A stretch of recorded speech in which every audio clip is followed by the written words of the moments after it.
नमस्कार साथियों, स्वागत है आप सभी का आपके अपने चैनल पर। बिहार में विधानसभा का चुनाव होने जा रहा है। ये साल चुनावी साल है, लगातार हम आपको बता रहे हैं और इसकी तैयारी साल 2024 लोकसभा चुनाव जब खत्म हुई तब से ही शुरू हो गया था। लेकिन 2025 आते आते तमाम जो दल हैं बिहार के वो यात्रा पर हैं। नेता प्रतिपक्ष तेजस्वी यादव भी माई बहन स्वाभिमान यात्रा के तहत बिहार के सभी जिलों में लगभग घूम चुके हैं। कुछ जिले बाकी हैं तो उनमें वो घूमेंगे।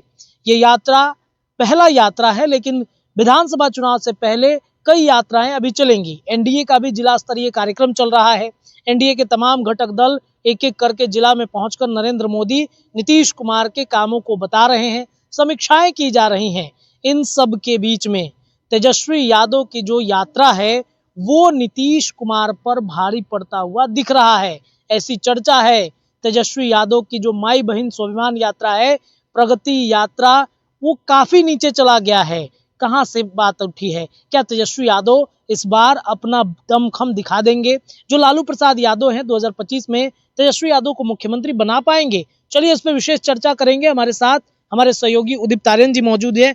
उदित जी, क्या तेजस्वी की जो माई बहन स्वाभिमान यात्रा है वो प्रगति यात्रा को डाउन कर दिया है? देखिए, प्रगति यात्रा से कोई तुलना नहीं है।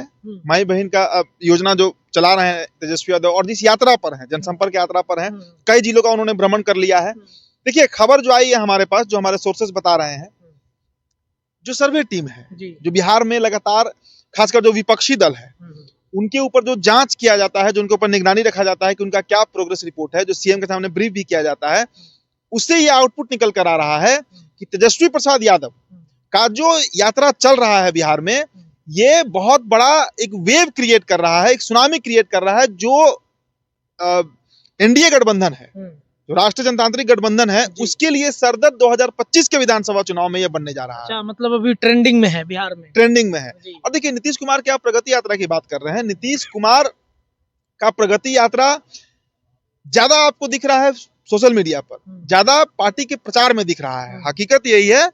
आप सोचिए ना कि 20 साल से जिस राज्य के मुख्यमंत्री हैं नीतीश कुमार, उनके खिलाफ एक भारी एंटी इनकम्बेंसी है। पहले तो सबसे पहली बात ये समझने वाली है कि बिहार कई मामलों में, हालांकि देखिए इस बार का बजट इसीलिए बीजेपी ने, अभी जो बजट आया है आप उसे भी रिलेट कर सकते हैं कि जो बजट में बिहार को मिला, जो भी मिला, आप मखाना ले लीजिए, एयरपोर्ट ले लीजिए, जिस मामले में भी इन्वेस्टमेंट हो रहा है बिहार में केंद्र की तरफ से, ये सारा का सारा इन्वेस्टमेंट सिर्फ और सिर्फ 2025 के विधानसभा चुनाव को मद्देनजर रखते हुए किया जा रहा है।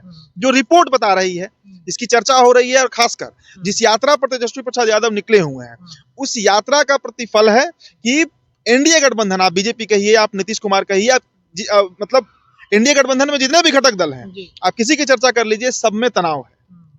क्योंकि अब मैं कहूंगा तो फिर सवाल खड़ा हो जाएगा।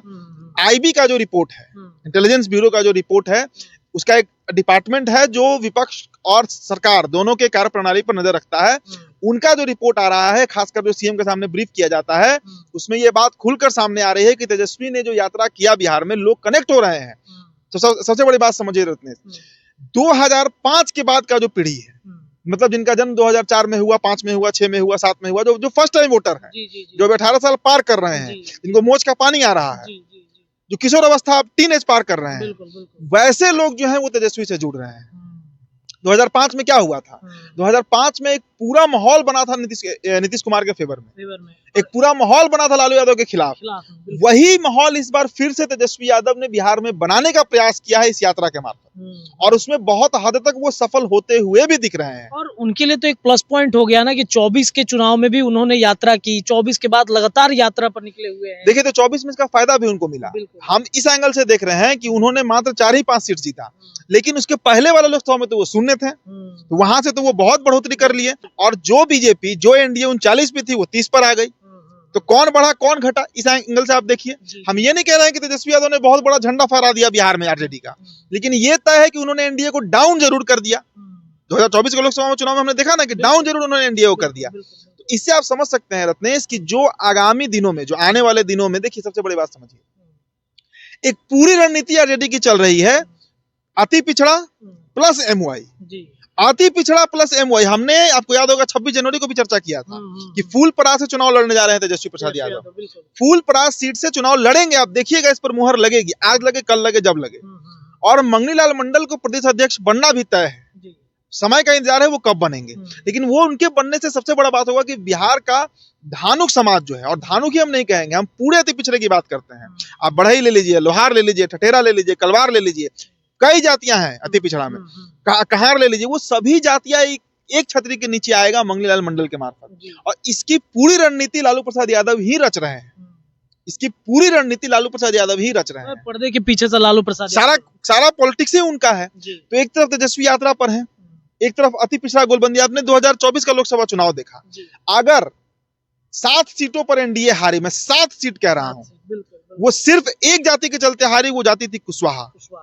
आप शाहाबाद का सब सीट पकड़ लीजिए, आप ससराम पकड़ लीजिए, आप बक्सर पकड़ लीजिए, आप आरा पकड़ लीजिए, आप काराकाट पकड़ लीजिए, आप औरंगाबाद पकड़ लीजिए, ये 5 विधान लोकसभा तो सीधे कुशवाहा जाति ने हरा दिया था एनडीए को। और उसका असर तो इधर पाटलिपुत्रा और तमाम जगहों पाटलिपुत्र में भी कुशवाहा वोटिंग गेम किया, 80,000 वोट से जीती थी मीसा भारती, सारा कुशवाहा ने वोट दे दिया था।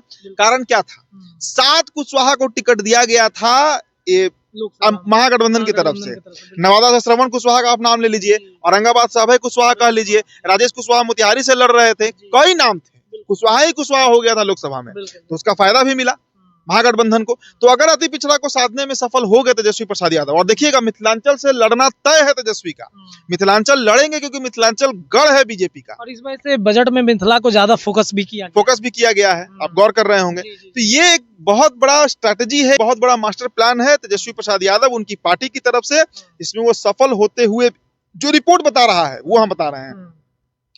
आप अगर अपने स्तर पर भी पता करना चाहें तो आप पता कर सकते हैं। और देखिए जिस जिला में तेजस्वी यादव जा रहे हैं वहां सच में अपार भीड़ हो रही है, कार्यकर्ता खुद पहुंच रहे हैं, पार्टी को एक नया जान फूकने के लिए तेजस्वी यादव। अभी सिवान का, अब तो सिवान से है ना, जिस तरह वहां पर हमने तस्वीर देखा कि अवध बिहारी चौधरी बैठे हैं और उनके बगल में उसामा साहब बैठे हैं, वो साधारण तस्वीर नहीं है। क्या संबंध रहा है अवध बिहारी चौधरी और उस परिवार का, शहाबुद्दीन परिवार का, ये बताने की जरूरत नहीं है क्या अदावत की कहानी रही है इनकी, लेकिन उनको एक साथ बैठाकर और एक साथ चाय पानी करवा देना, ये तेजस्वी की उपलब्धि है। और एक और बड़ी बात है ना कि इस बार 2025 विधानसभा में उनका पूरा परिवार, लालू परिवार एकदम एकजुट है। तेज प्रताप यादव पिछली बार नाराज हो गए थे, मुझे याद है अच्छे तरीके से, तो कहीं ना कहीं इस बार तेज प्रताप भी साथ में घूम रहे हैं, उनके पूरा परिवार। देखिएगा रोहिणी भी लड़ेंगी चुनाव, मीसा भारती भी साथ में है, तो वो पार्टी के अंदर, परिवार के अंदर जो एक कलह का वातावरण बनता है वो खत्म है। तो खैर वो तो परिवार का बात है, लेकिन उसका असर पड़ता है चुनाव पर, उसका असर पड़ता है चुनाव पर। वो भी एक आपने रेलेवेंट मुद्दा बताया। सबसे बड़ी बात की जो प्रगति यात्रा है वो फ्लॉप है बिहार में, इस बात से कोई इनकार नहीं कर सकता है। क्या प्रगति नीतीश कुमार दिखाएंगे भाई? वही रोड दिखाएंगे बिहार में, क्या ऐसा दिखा देंगे? कौन सा पुल दिखाएंगे जो पुल गिर जाता है, हर दिन गिर जाता है, हर 10 दिन पे 15 दिन पे खबर आता है एक पुल गिर गया। इस बार तो प्रगति यात्रा पे जा रहे हैं, तो जीविका दीदियों के लिए जो उन्होंने योजनाएं लाई, उसी योजना का तो शिलान्यास कर रहे हैं, दूसरा क्या कर रहे हैं? और उसका कार्ड तो तेजस्वी यादव ला दिया ना, माई बहन योजना, उसका तो कार्ड ला दिया तेजस्वी प्रसाद यादव, इस बात से तो इनकार नहीं कीजिएगा। तो पूरे स्तर पे अगर आप देखिए, टोटलिटी में देखिए, तो एक बहुत बड़ा टर्निंग पॉइंट बिहार की पॉलिटिक्स में आने जा रही है इस साल विधानसभा चुनाव में। इतना आसान नहीं है। बीजेपी सोच में बैठी हुई है कि हमारे पास कुशवाहा भी है, हमारे पास मांझी भी है, हमारे पास पासवान भी है, हमारे पास ब्राह्मण भूमिया राजपूत तो है ही, हमारे साथ ईबीसी भी है, हमारे साथ लवकुश भी है। तो इस गलतफहमी को देखिएगा इस बार तेजस्वी प्रसाद यादव, हम ये नहीं कह रहे कि सरकार बनाएंगे तेजस्वी यादव, इस बात से कोई दावा नहीं है, लेकिन ये जरूर है कि जिस तरह 2020 में खटिया खड़ा कर दिए थे भाई, 7 सीटें तो पीछे रह गए थे कांग्रेस की गलती के कारण, वही स्थिति में फिर इस बार पहुंचेंगे तेजस्वी यादव। और अगर अभी भी 9-8 महीना उन्होंने काम कर दिया तो हो सकता है कि बाजी मार भी ले।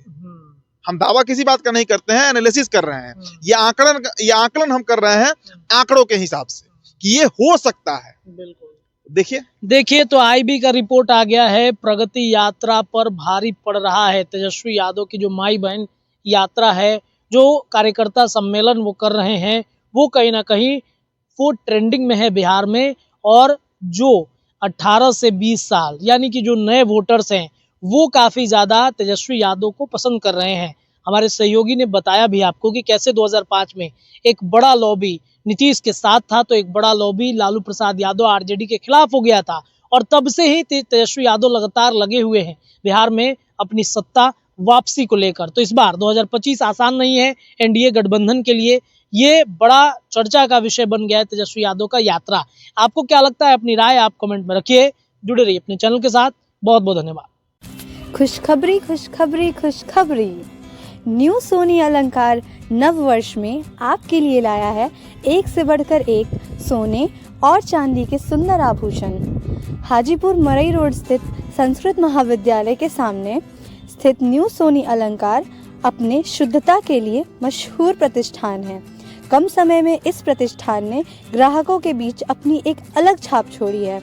अगर आप भी सुंदर और आकर्षक आभूषण लेना चाहते हैं तो एक बार न्यू सोनी अलंकार हाजीपुर में ज़रूर पधारें। स्थान न्यू सोनी अलंकार मरई रोड संस्कृत महाविद्यालय के सामने। अभी संपर्क करने के लिए कॉल करें दिए गए नंबर पर 7991160973। धन्यवाद।